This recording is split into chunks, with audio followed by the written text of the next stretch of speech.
Today we read from the Gospel of John, chapter 14, verses 1 to 14. And today we celebrate the feast of Philip and James, apostles. These two are celebrated together because their relics are laid to rest together in a church in Rome, which was dedicated on this day in 560. St. Philip and St. James is a common church dedication, often delightfully known as Pip and Jay or Pip and Jim.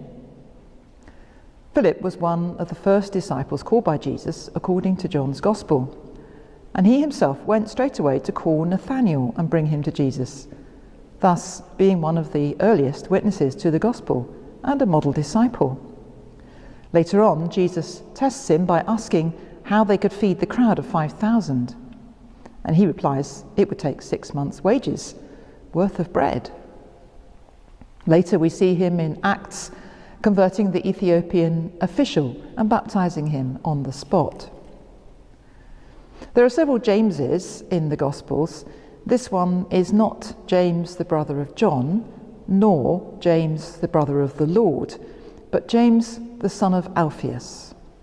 We know nothing about him except that he was one of the 12, and his mother was one of the women who followed Jesus, and she was among those standing at the cross. In today's Gospel passage, Philip asks a key question: show us the Father, and we should be satisfied. Like Thomas, who has just admitted, "We do not know where you were going," his understanding was limited, and he was struggling to make sense of Jesus' words. Jesus seems a bit exasperated. "I've been with you for long enough. Haven't you realized yet that in me you see the Father? And it's God the Father incarnate in human form that you see?" Perhaps it's fair enough, really, that Philip hadn't fully appreciated that point.